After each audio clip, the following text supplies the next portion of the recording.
Welcome once again to another episode of Geek Salad's Retro Records from the Geek Salad Podcast. I'm Andy. I'm Joe. I'm Todd. I'm Jim. And we have a special guest tonight. Our friend Brian, also known as Bimix, is here to discuss the 1977 album and one of the top-selling albums of all time, Fleetwood Mac's Rumors.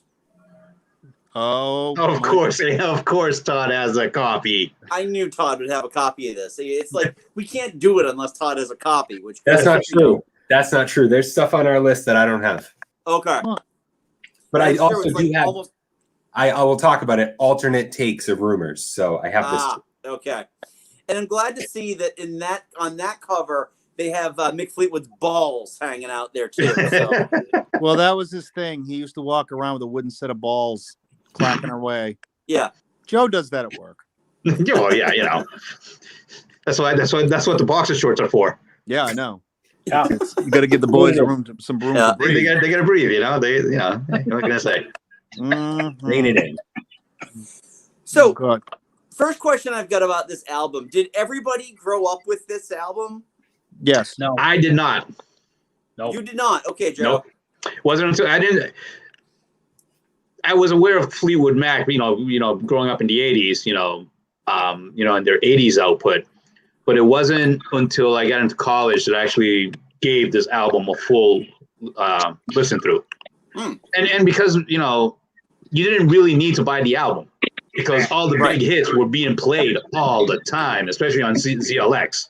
Yeah. Yeah. If you weren't listening to, You Make Loving Fun, it was The Chain or, Dreams. Dreams. Dreams is, I think was the big one. Mm-hmm. Go Your Own Way. Go Your Own Way. I mean, that was, that's a huge song for them. So it wasn't like I felt like I needed to listen to the whole album. And I didn't really listen to it until I got to college. Yeah, I don't think I ever listened to it like straight through until because I'd be driving up to Wells, Maine, and it would always be on. Yeah. I feel like it was Don't Stop was the song that I heard the most. I know especially in the 90s when, they played for Bill Clinton, and it's kind of funny because it became so associated with boomer rock because of that. Yeah.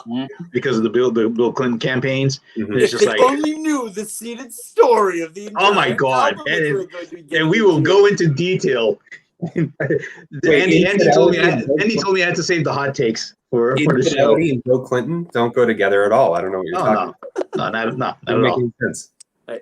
Mix, how about you? Did you grow up with this one? Was this not at all. Not at all. This was not on your mom's playlist? No. My mom's playlist wouldn't even come close to Fleetwood Mac. Pat Boone was considered eccentric for her. Oh God. So, how about you? No. Me? Yeah. Let's see. My musical upbringing consisted of the Beatles, obviously, James Taylor, Harry Chapin, Cat Stevens. So Fleetwood Mac was in and around that, but I was not really exposed to Fleetwood Mac until I want to say a live version of Landslide came out in the mid to late 90s. Oh, I remember that. During the dance. It was like a big hit, big revival for Fleetwood Mac. And going back and rediscovering this album, I have some thoughts about the non-single songs about this album, but the singles, they were everywhere always because that's true. Kind of music I grew up listening to. You bring up a good point, Todd, about the songs that weren't included, especially one song that was not included in this album that really kind of wraps what the whole album is about in one kind of neat little package. All right, so as Jim knows, I totally grew up with this album. My mother had it on 8-track. Wow. Jim was convinced that we had it on vinyl, but we had moved away from vinyl at that point and moved on to 8-track in our Columbia record house collection. Can I ask you a question quickly about the 8-tracks? Did you have Engelbert Humperdinck on 8-track? We did not. Then you were really not an 8-track collector. You have to have two things. Engelbert Humperdinck, Elvis. Saturday Night Fever soundtrack. Oh. On 8, that one doesn't, I mean, like, I remember we had a lot of Earth, Wind, and Fire on 8-track. My grandfather had a lot of Elvis on 8-track. Yeah. Elvis is 8-track music. Oh God, yeah.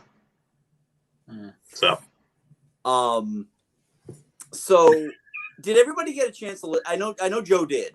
Oh God, I yeah. know I did. Jim, I did. Remix, Todd, did you guys get a chance to listen to Rumors this week? Of course. I did. Yeah. Of course. I mean, I've listened to it a few times. It's such a good album. It's easy to get sucked into and just kind of let it play. Yeah. Do we get to pick Considering our that, favorite songs from it? What's that? Do we get to each pick our favorite song from it? Oh, it might be tough to pick our favorite songs from this Do one. we- It's do we get- stacked. Do we get to pick a favorite song that's not The Chain? Because I feel like that might be. Yeah. Oh, mine well- is not The Chain. Mine is the Really? farthest thing away from The Chain. No, mine is. Wow, interesting. No, The Chain. You know what? I'll be honest with you, Todd. I am not really a fan of The Chain. It's if I have to say, it's kind of my I think the weakest song on the album. I don't know. I don't know if I'd say the weakest. Which is I don't know if interesting, I'd Joe, say because the it's the only song they wrote together. Exactly. And it's literally about how much they hate each other, and they're just doing it to keep the band But you know together. But you know what I really appreciate and I love about the song. I mean, not the song, about the album as a whole. Is the passive aggressiveness of the entire project. Mm-hmm. Well, you know what? I told B Mix what this was. This album essentially is failed couples therapy put in album form. Yeah. Put in album form, but rubbing their noses at each other about it. No, I mean, Stevie Nicks Writes Dreams, basically, giving Lindsey Buckingham the Double Freedom Rockets. And, I know about those. Right, you do. What about Chrissy McVie with "You Make Loving Fun"? Yeah. Basically giving showing a big middle finger to John McVie in the middle of their divorce, saying, "Hey, this other guy's a lot more fun than you are," and forcing him to play a really funky bass riff the entire time. Exactly. Well, I mean, Lindsey Buckingham he has to sing backup on Dreams, which is about him. And he put a lot of the little touches and stuff like that. So say what you want. They were bitching and sniping at each other.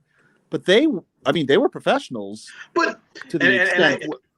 And this is what I said in the group text is like, it's amazing what cocaine and Jack Daniels fueled orgy will do for your for your creativity. So that's what I've been doing wrong. Look at Mick Fleetwood's nose. If that wasn't a nose made for cocaine, I don't know what is. Well, you can't eat that. You can't eat that. He's a tall man. About Rumors that it's like, if only every album could be great if powered by booze and ingesting cocaine up your ass. It's just no. You gotta have the sex too. You gotta have the angry sex thrown in with it.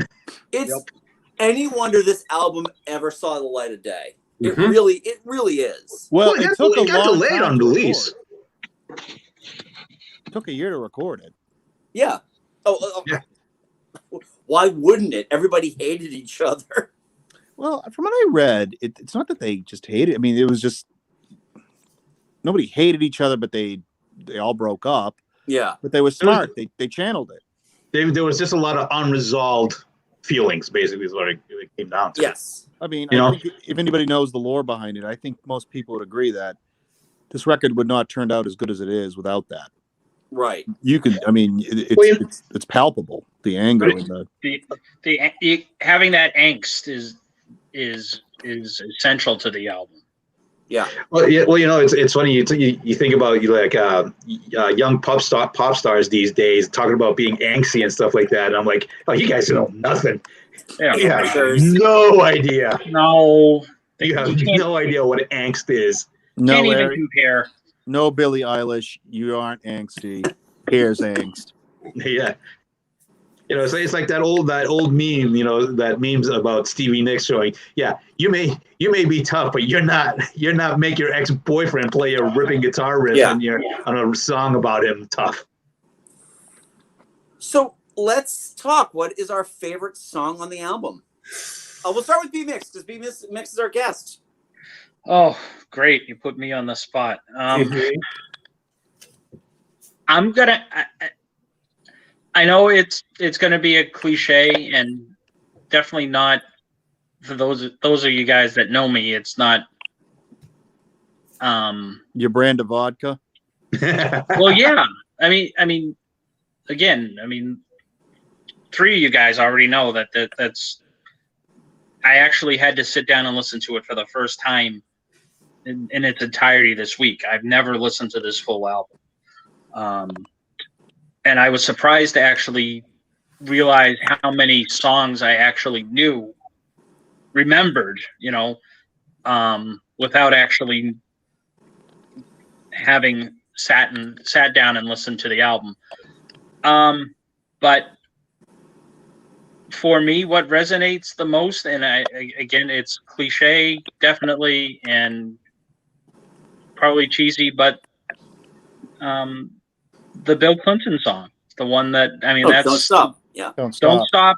Really, kind of, it resonates with me because when I really think about it, I remember hearing that song over and over and over again, and at the time when Bill Clinton was running, I was a Republican.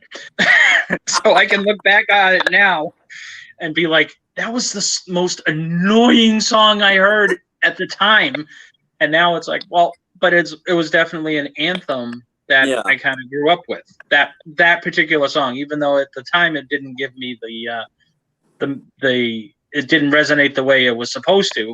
But being able to step back and look at it now, I would go with that. Can I tell you something about that song too? Because I grew up with this, this album is almost passive listening at this point. Like I can have it on and I know what's going on and I know all the songs. I can sing along to them and all that. But I listened to it with headphones on. I didn't realize there is an amazing jangly piano part that Christine McVie is playing in this. I don't think I'd ever picked up on before. Mm-hmm. In Don't Stop. It's like, I have a newfound respect for this song now. I don't think she ever got the credit she deserves. I might have to re-listen to it that way, Andy, because, obviously I do prefer some of the technical aspects when it comes to music in general. So yeah. Giving that, I might have to give that another listen when we're done later tonight. Yeah, headphones on. It's there was another song, I think it was on their self-titled Fleetwood Mac album called "Say You Love Me." Yeah, and it's the same thing. It's just like this really nice jangly bar style piano, and it's just like she is amazing. And I don't think anybody's given her the credit she deserves for how good of a piano player she is. And I think I had higher hopes for, what was it, Jim? Songbird. Is that what we? Songbird? And that just disappointed me. It just kind of left me flat. All right. I'm sorry. Yeah, I know. Todd. The band and ourselves, I'm so sorry. Yes. Yes. Your favorite song? Well, my favorite song. Okay, well, here we go. We have talked about this on our last. All of these reviews that we've done, where albums, especially the first side of an album, feels like a greatest hits. This is one of them. This is the quintessential greatest hits opening side album. Andy? I'm glad you brought that up, Todd. I feel like this entire album could just be a greatest hits. Even the stuff. Yeah. I think 90% of this album showed up in regular airplay. Yes. Mm-hmm. Absolutely. I agree. And I find myself gravitating towards the songs that have, to my knowledge, not received that airplay. Right. My favorite song on this album is Gold Dust Woman, because Stevie Nicks is a goddess and she's perfect. And that song is so moody and Witchy. angsty. And oh man, it's just quintessential Stevie. I also really like finger picking guitar. So Never Going Back Again is my second choice on this. And if I could ever learn how to play like that, that is the one song that I would choose to learn how to finger pick. It's amazing. It's a good pick. It's a good pick. Naughty, light, but really well written. All of the songs on this album are crafted so well from a songwriting perspective. Yeah, absolutely. I would agree with Todd. That's actually my favorite Fleetwood Mac song is Gold Dust Woman. Mm-hmm. Yeah. I love the say opening the same line. thing. It's my favorite song on this album. The line where she talks about, take your silver spoon and dig your grave. She's talking about the little spoons she and Christine McVie used to wear on their neck so they could take their Coke and get quick. No, that's what it was. Yeah. That's what she was referring to. She and Christine McVie would take their quick toots with the blow, and they had these little silver spoons that they found in Carnaby Street or something like that in London. And that's after the first record. And they're talking about that, take your silver spoon and dig your own grave with it. You know what I like about it? Stevie Nicks is not she doesn't have a classic ingenue voice. But she has a mystique about her. She did such a good job crafting her mystique, that whole witch sorceress thing.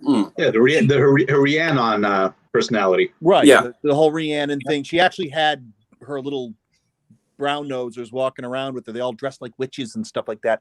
And she perpetuated her mystique. And I'm sorry, as much as I love these records, they're not as successful without her. Correct. Pushing the mystique of what Fleetwood Mac is. That's what made Fleetwood Mac. Well, right. They have a wonderful. Well, I think a lot. One thing that we kind of missed talking about is that this was Fleetwood Mac's 11th album. Which is amazing when you think about it. But it's the second album with the lineup. Right. With Lindsey Buckingham, Stevie Nicks, Christine McVie, John McVie, and Mick Fleetwood. And Gene Simmons. Yeah, and Gene Simmons. And this is the second album where they kind of really left their blues breakers and, 60s blues kind of origins behind. Which are amazing in their own right, by the way. Oh, yeah. Peter Green's Fleetwood Mac is actually wicked good. Peter Green was sick. If you have a chance to listen to Live in Boston, yeah. Unbelievable. Yes, he was an alien. And even the Bob Welch Fleetwood Mac wasn't bad. Oh, what a mustache, though. Oh, dear God. But they talk about, the curse of this band. I know about curses. And they talk about, Peter Green was a schizophrenic. A kid named, they had another guitarist. Oh, yeah. Yeah, I know what you're talking about. One of them joined a cult. He said, I'm going to go get some cigarettes. And never came back. And he never came back. And he joined God's Children. He joins the God's Children's Church. Yeah, they had to find him. And you had another guy who went crazy, who was paranoid schizophrenic. And then they're like, oh, great, we found these two kids. And they find out, these two can't stand each other, and these two can't stand each other. They've been cursed. But they put together the first two records, especially obviously Rumors, they put together such a track record. Such a roster of great songs. It's incredible. It says a lot for their fortitude. That's not an easy thing to do, to have that much emotion and that much cocaine to really be that productive. And it's incredible. Yeah. Incredible work. Oh, yeah. Well, I had heard it described that, the original Fleetwood Mac was essentially just British blues. Yeah. Then they moved to Los Angeles and picked up two Americans and all of a sudden became an LA rock band. Well, they talk about I don't know if you guys have seen the Sound City documentary that Dave Grohl. Yeah. Because the whole thing is Sound City. We could do a show on Sound City of the records that have come out of there. But what happened was Buckingham Nicks, they were a duo and they recorded at Sound City, and a guy named Keith Olsen produced that record, and people loved it, but for whatever reason, it didn't pick up traction. So Polydor dropped them. So they were just kind of sitting there and they were playing the record, and Mick Fleetwood had come in and he had lost Bob Welch at this point, and he heard that record and the Buckingham Nicks record went bananas over it. And Keith Olsen said, well, interestingly enough, they're down in their luck. She's actually cleaning my house right now. And they got them together, and obviously it worked. Yeah, it did. Sure did. Yeah, we listened to the best of that was released in 1988 this week, and it essentially is the largesse of it is Rumors. Yeah, of course. With it's the first two records, self-titled, and sprinklings of Tusk. A little bit and of Tusk. There's actually a lot from Tango in the Night on there for some odd reason, and I kind of feel like on that one, I don't think Stevie Nicks has a breakout song on there. And whenever she's just singing backup, she kind of sounds wasted. Not wasted in the type of wasted, but not. But yeah, she was wasted. But I think in Rumors, when she does sing backup, and especially because of my favorite song, I think she did a great job. Yep. My favorite song in this album is, for me, it's "You Make Loving Fun." Chrissy McVie's song, and the way everybody works to complement each other in this song works perfectly. You got and there's really nothing like too outrageous about the musicianship of the song. Like Mick Fleetwood's drumming in it is fairly basic. It's not like the beat on it is nothing too complex or anything like that. He's just there to keep time. He's just there to keep time. John McVie complements it with a pretty good, with a pretty solid bass line. A nice little bass line that drives it along. But the thing that stands out is, Chrissy McVie has like this very down to earth kind of, grounded voice, which is contrasted very well with Stevie Nicks' kind of very airy, kind of, earthy, airy, kind of windy voice as the backup, so, it's a fun, when you consider the irony of the song, it's such a fun song, but then you know what the story behind it is, and you're like, okay, I should not be enjoying this, but I am. You're mean. Because it's just so petty. It's such a petty. The thing is, it's such a petty song. At its most basic, it's a petty song because she's telling John McVie, "You suck, and this guy is better." Oddly enough, I've read their biography, Fleetwood Mac. I mean, take it for what it is, but apparently the guy that she was talking about was banging somebody else too. So while the love might have been more fun, she might have been, Yeah. 1976, man. It's funny when you think about it, but it seems like Mick Fleetwood is the only one who didn't seem like to have any drama until I realized that he was married to Patty Boyd Harrison's sister. Yeah. And she was cheating on him. He was also banging Stevie Nicks during the recording of this. Oh, really? I was. Yeah.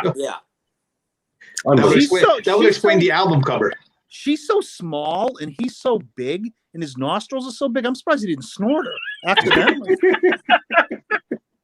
There it is. Look at that. Yep. Good God. One quick snort and she's looking at his brain.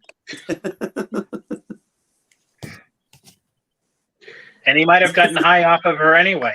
Yeah, probably. Exactly. You mean snorting cocaine off of her? Come on. That's a mean thing to say. It's just secondhand blow. It's just. That's like an hand blow. It's the stuff she's sweating out. Which is worse, secondhand blow or secondhand smoke? Ask Smokey the Bear. I don't know. No. Yeah, we've talked a lot about the musicianship and the musician, like the instrument players in this band, Mick Fleetwood he's there to keep time. He is. I don't think I would ever call him a spectacular. He's never going to Ringo. They're an incredibly rank solid, among the great drummers. He's an incredibly solid drummer. That's a great rhythm section. Yeah. They played with each other for 60-something years. You know who Mick Fleetwood is? He is the Lars Ulrich of Fleetwood Mac because he's their business manager. He's the guy who set up all the tours. He set up he's the band. He was their primary manager is basically what it was. Yeah. He was responsible for most of the commercial aspects of Fleetwood Mac. Right.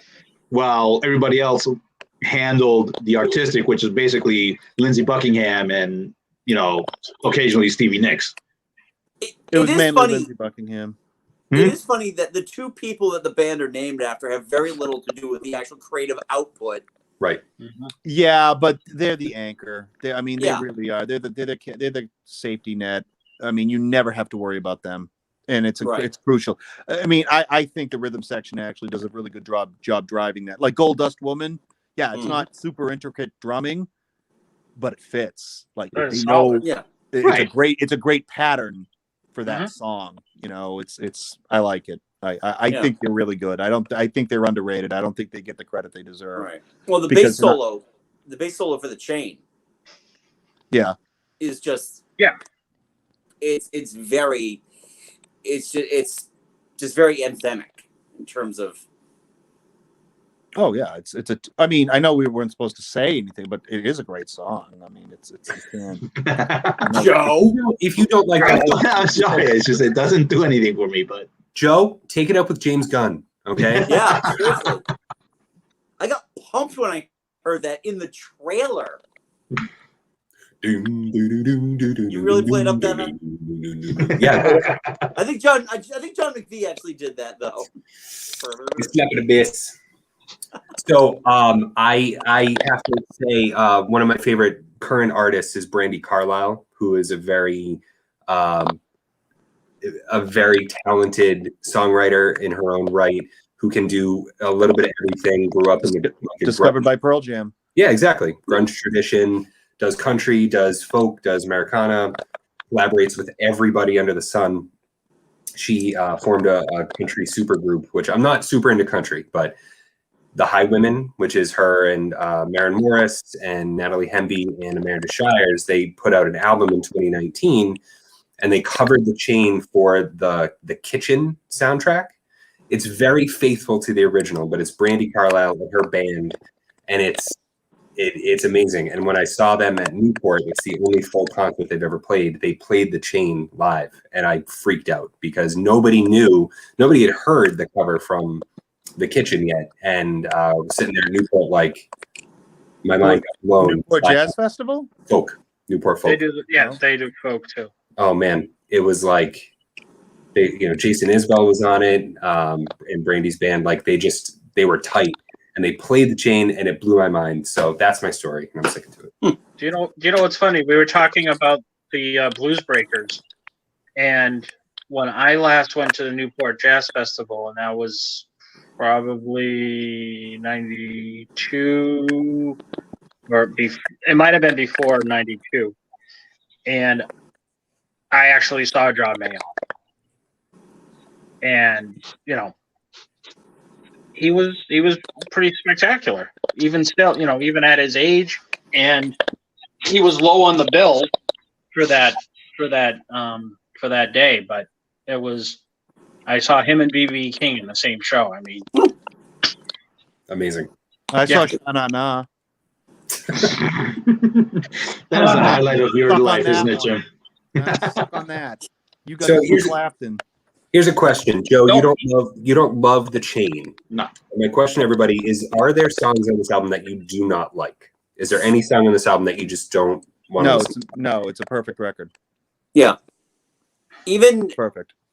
Like the most, I remember, again, listening to this, in the presence of my mother, even songs like "Oh Daddy" they really just stick out to me. I mean, I think lyrically that's a better song lyrically than it is musically.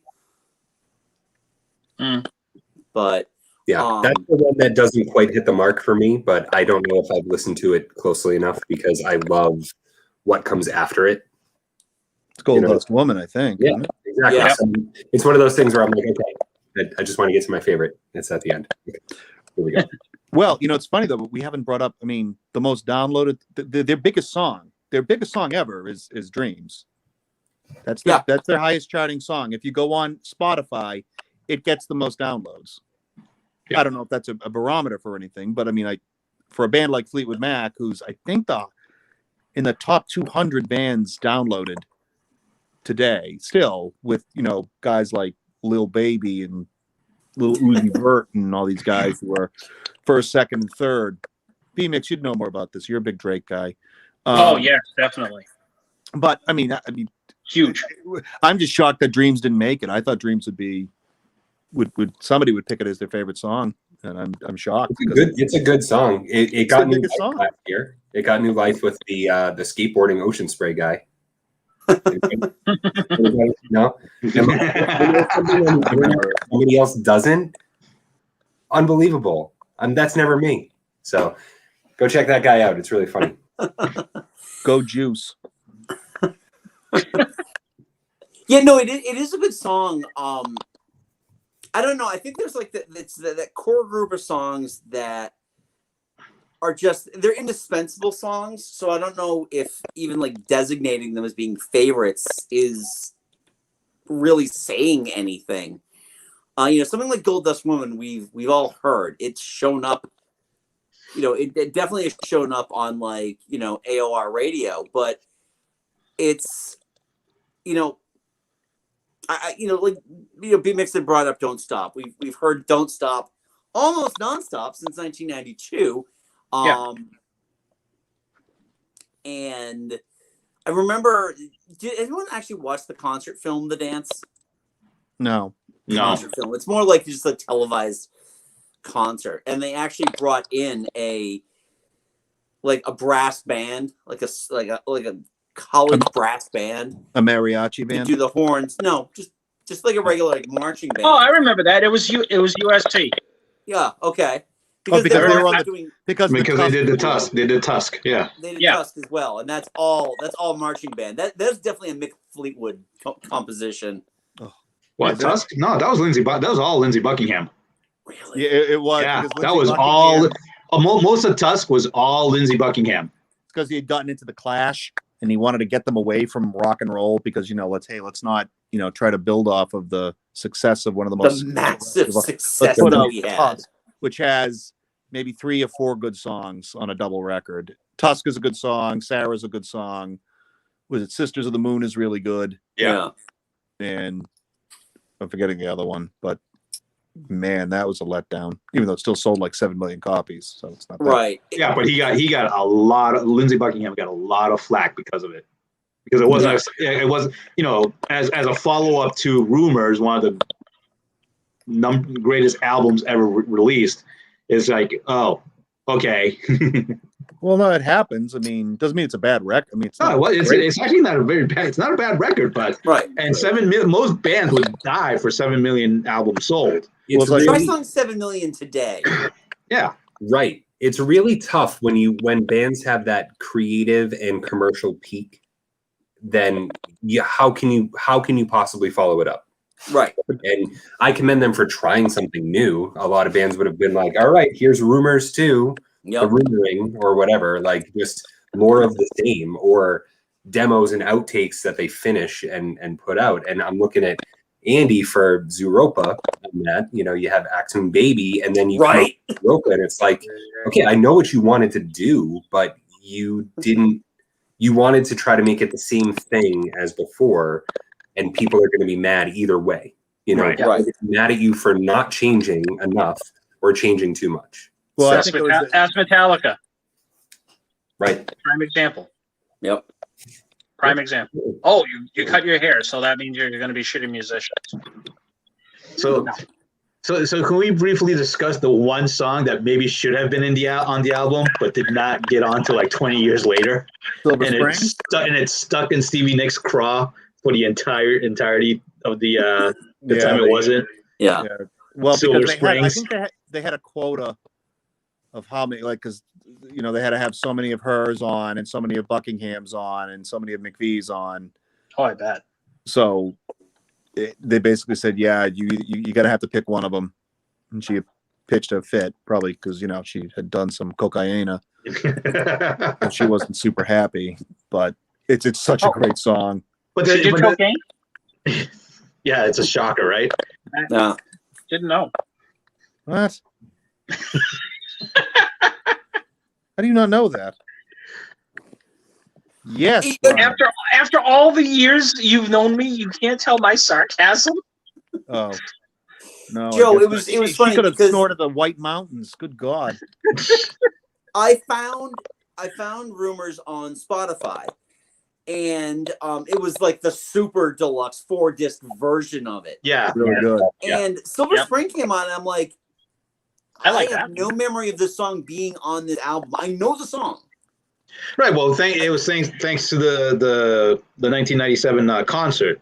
Yeah, the reunion concert. Yeah. That made that song famous. But even then, like Stevie Nicks wanted to release it as on her solo album, and Mick Fleetwood would say, "No, it's our song. You're not going to release it solo." So yeah, she was a little, she get a little twisted over it. Well, she went from nothing to a superstar overnight. Right. She was, she and Lindsey Buckingham would, split a piece of pizza. They were basically starving, and they were out buying mansions within a couple of weeks. So I mean, right. And then she put out her own solo album, which is, I think, almost as good as Rumors. Belladonna, I think it's almost as good. I love that album. I have to go back and listen. I remember that was on my dad's Columbia Record House and cassette club. That was like one of the albums he had. It was, so we listened to Leather and Lace and Don't Go Drag My Heart Around with Tom Petty. Great song. That is a great song. Edge of 17's on that, right? Edge of 17's on it. Yes, Edge of 17 is on that. Yeah, but the thing about Silver Springs is this is the song when everybody talks about making your ex-boyfriend play and sing backup on the song about him and what an asshole he is. This is the song. This is the song that encapsulates it. Oh, we were talking about Stevie Nicks and the persona and everything. Mm-hmm. The Rhiannon persona. Don't forget, she was also on American Horror Story. That's right. Oh, yeah. That character that based her life on Stevie Nicks. Yep. So, I just thought of something that ties this conversation. I'm going to turn my camera off. I'll be right back. So, continue talking about Rumors and Stevie Nicks and cocaine. All right. While you going to do is Andy going to do a rail? While Andy's gone, let's talk about legacy. Oh, yeah, you heard me. I used to like Rolling Stone. It's not a good magazine anymore, but at times it has been a good magazine. Rolling Stone has this at number 26 all time. I was, what I will say, when I was reading up on it and doing the research on it, I was shocked at how high up it is on a lot of like top 100 lists, top of all time music, and of Rumors. Yeah, it's like in the top. A lot of lists. This is like in the top 10. It should be. Mm-hmm. But the Rolling Stone one, if you look, it also has, like, I think Drake ahead of it, or it has Kanye ahead of it. Oh, yeah, great. Someone should be flogged. How about this? Ready? No, but when you think about the albums that have come before it and after, like albums that you think naturally fall into the top 10, like Sgt. Pepper's Lonely Hearts Club Band, Beach Boys' Pet Sounds, Blown Up. The Jets. I got a crush on you. Yeah. Okay. No. No. All right. Whatever. And then it's like, Rumors is one of the great albums, but it never clicked with me that it was a top 10 of all time. Oh my God, it's a seminal record of the 70s. I mean, yeah. Well, here's the other thing. Wikipedia, thank you. Q Magazine put Rumors third behind Dark Side of the Moon and London Calling for top albums of the 70s. I think that's perfect place. Dark Side better be number one. Well, wait a minute. How is Led Zeppelin 4 not up there? Oh, we knew that was going to come. Come on. I would put that ahead of Rumors. Zeppelin 4? Yeah. I don't think I would. I mean, if you have a problem, that's gotta hurt, Jim. Wow. Okay, Jimmy, really? We have to have words later on. Yeah. All right. Yeah, I mean, I love Led Zeppelin. I don't think I can put it ahead of Rumors for the 70s. I didn't know that about you. What? That you love Led Zeppelin. I didn't know that. That's also shocking. See, you haven't known me as long, but that's sarcasm as well. Yeah. You did an excellent job with it. Yes, I do dabble in Led Zeppelin. Just a little bit. Here and there. So, dug into my vinyl. And I boy. found two albums that we mentioned about Stevie Nicks and Belladonna. So I found two albums in my collection here. These are both original pressings of like the last maybe good albums that either of them put out. Mirage. So Mirage, which has Gypsy and Hold On. Me. Hold Me. Mm. Yeah, Hold Me. And I think there's another one in here somewhere. But yeah, I got that, and then I got the other Stevie Nicks album with "Stand Back" on it. Mm-hmm. I remember that song from my childhood. Yeah, "The Wild Heart." God, I had such a crush on her when in the '80s. Everybody did. Yeah. Did you lip sync "Stand Back" in the back seat, in the back of your house, and you Daisy Dukes? No. Okay. No. I mean, I think there might be a reason that the Juniper Hills ice cream truck didn't go by the house when that song was blaring. Just saying. Yeah. So nice. Yeah. So yeah, I think this album is an all-time classic. I don't Is think it a desert island album? You know what? Not for me. I might have to reevaluate. I don't know if it is or not, but yeah, it is. Oh, it is For me, Jim? It is. Okay. Depending on how many I get to pick. How many do I get to pick? 10? Yeah, Yeah. 10? Yeah. No. Yeah. Yeah, if it's 10 Desert Island, it might be there for me. If it's 5, probably not. You're right. No, if it's 5, it wouldn't be for me. If it's 10, it'd be a fight for that last spot between that and a few others. Sha-na-na. I would say, of course. Come on. I would again, being probably the person that has heard it the least. 30.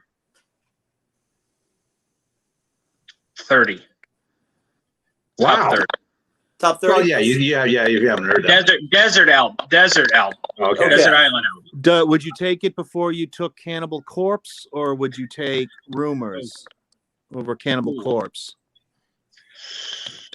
I would take Rumors over. I would take Rumors over Cannibal Corpse. I would. Thank the baby Jesus. Okay, go ahead. But there are albums that I have in my own collection that I would take long before Rumors. All right. Yeah. We'll alert the media. Yeah. You know what, Joe? I think I'd have to reevaluate that question. Just because, like, in the last 10 years, when we did our conversation about desert island albums, I think I might have to reevaluate, because this is the first time, like, in this past week, I really sat down and just absorbed it. And it was funny because I had it playing. We were doing some work around the house over the weekend, and every song. Yeah. Like, oh yeah, I remember that. There wasn't a single one that I didn't know I couldn't sing along to, and that's after years of having listened to this album. Well, a credit to the album and the songs in them is that they're timeless. They really, if you really didn't know, you wouldn't know that this album was released in 1977. No.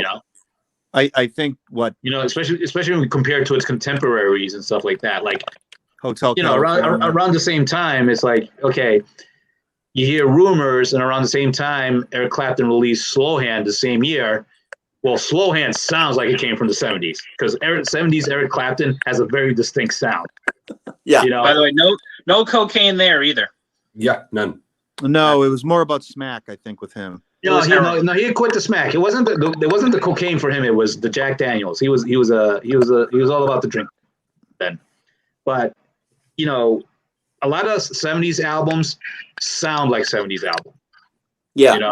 You really can't say that about Rumors.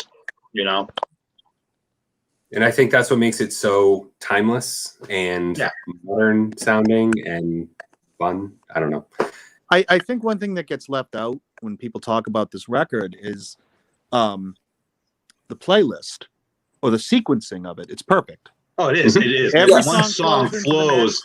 It's perfect. The album is built mechanically perfect. It's really, really, really well produced. Like it's just, again, like the sequencing and couple that with a great old time blues rhythm section with this California almost country twang to it with a little witchy sprinkled in. It was perfect. Yeah.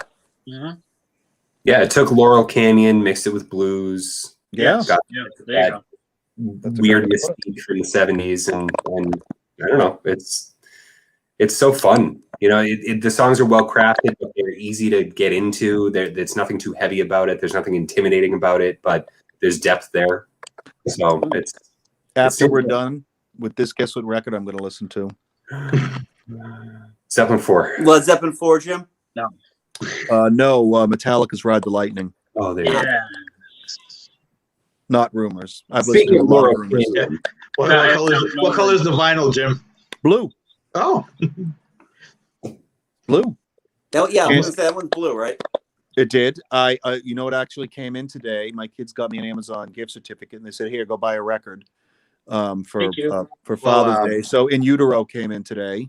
Oh. And Todd will be very excited because my copy of Slayer's Rain and Blood will be here tomorrow. Yes. Well, tomorrow I will be making a trip to Newbury Comics at Solomon Pond to pick up a special vinyl colored Oasis. What's the Story? Morning Glory. Newbury Comics exclusive. Nice. Wow. Good stuff. They had that. That's where I saw that Dire Straits thing. Mm. I mean, yeah, you might like that. I mean, it's got a lot of stuff on it. It was all the studio records and vinyl. Yeah, I saw that too. No Sha-Na-Na, but But then again, what is, right? what is? Nothing to shout out. This is my recent purchase. Oh, very nice. Oh, nice. There you go. Nice. Which There one you is it? I can't tell which one it is. Sorry, the first 4 years. There you go. So no Henry Rollins on this, but that's okay. Okay. Also, my coworkers have been just giving me their record collections, which is super fun. So I have about 60 records here to listen to from my coworkers, including this beaut right here. Ooh, best of You guys get more free records. My God. Amazing. That's because people get rid of them; they don't care anymore. Right. No, but I like Joe. It's a kind of a running gag. Joe showed up at my place with a first press copy of Led Zeppelin 1 that they found in their house when he moved in. You know, the guy who owned the house before we did was a DJ, so of course, and he left all his records behind. Oh, look at this. Oh, In great shape too. Yeah. Like unbelievable. Oh, this isn't fair. I know. It's not fair at all. But Todd, I had Parallel Lines. Original. Ooh. Oh, that's good. The Tears for Fears. It is. Yeah. Songs from the Big Chair. Excellent album. yep. And you know, the one of the issues that you get with people who are like, oh, you like records? I have a bunch of records that I'm looking to get rid of that my cousin had or whatever. They don't know the quality all the time. I have to say, thank you to my coworker. These are pristine. Nice. So much. nice. Good job. I'm so excited. Nice. Stan Getz. I got some Count Basie. I got Count Basie. Nice. amazing. I'm so excited. No yeah, Slayer? I haven't bought anything since we went to Joe's, so I need to get on that. Get on it. Yeah. Well, now that my dad got his first set of the vaccine, another month or so I'll be able to go and get all of his records they told me to take. So tons of first pressing Grateful Dead and Moody Blues, everybody. Thanks, Dad, for not being a leper. I'm coming to steal your records. Oh, great! The Grateful Dead. Nights in White Satin. Oh dear God. Oh God. Wow. Are you gonna put on your leather pants and your boots with like little frills on it and dance around with a flute when you're listening Jim, to that? I got my goatskin flask and I'm ready to rock. That's Blue Oyster Cult. You can't do that. That's all those bands. I almost picked up there you the go. other day. I have Todd, Yeah. first pressing in there. There you go. In There my you office. This might be a first pressing. I don't know. Oh, nice. I also have Kissing to Be Clever by Culture Club as a first pressing. I remember you got that. Yeah, it was part of my mother's, go through of getting more vinyl from Columbia House. Oh my Well, God. that's standard issue in the suburbs. Yeah. Everybody had that. First. You're not pressing anybody. It was free. I'll take it. Hey, no, definitely take it. Definitely take it. Yeah. So I'm assuming we're done with rumors then. Yeah. Okay, and this concludes another episode of our Retro Records. B-Mix, thank you so much for joining us, man. Thanks for having me, guys. Good to have you on. Yeah, we'll let you know if anything else in our convo piques your interest. Be happy to have you back on. We're doing Okay, Shaka I'd Khan be- next week. You're doing What's that? Shana? Shaka Khan. Shanana? Shaka Khan. I'm kidding. No. That was a pairing that never actually saw the light of day and should have. That would have been money. Shanadan, Shaka Khan. That would have been good. They would have called it Shana Khan. Sounds like a Star Trek villain. Yeah. So anyway, thank you so much for watching. Don't forget to subscribe, give us a little thumbs up, and we want to know, what did you think about the album Rumors? What's your favorite track on it? What's your least favorite track? Yes. That's how I feel about cocaine. Leave a polite comment below. Also, don't forget to subscribe. We do this every week, so if you like what you're hearing, we have more albums coming up. Check out what we have before. And Todd, Joe, Jim, and I host a little podcast called Geek Salad that you can check out wherever you get your podcasts. We handle all sorts of nerdy things. In fact, our latest episode is about the music of 1991. So check out our two-parter there. We discuss the singles and the albums, which is a fun conversation. However, you won't get the audio for part 2 here on YouTube because we have been copyright flagged in every country for it. We did it, Joe. We did it. We're not just banned in Palestine and Greece. Well, so we've expanded our reach. Yay! If we were getting monetized, I'd be pissed, but we're not. But yes, check out our podcast wherever you get your podcasts. And if you want to know what we're up to, follow us on the socials. We are most active on Twitter at Geek Salad Radio and on Facebook at Geek Salad Podcast. You can also check out our wares at TeePublic using the keyword Geek Salad Podcast. I have created a couple of new designs, so hopefully we'll get those out on t-shirts soon. So we will definitely let you know. We are not one to have an unexpressed thought here. And thank you so much. Don't forget to support your local record store. If you love music, go to your local independent record store. Shop their stuff, used, new, whatever. You'll get Check CDs. that out. And doesn't have to be vinyl. Go it buy doesn't have to be vinyl. No, whatever. People still sell CDs. Get those physical copies of that music, please. I'm shocked tapes haven't made a comeback yet. They're coming. I'm sure they will. It's only a matter of time, right? So, anyway, until next time, I'm Andy. I'm Joe. I'm Todd. I'm Jim.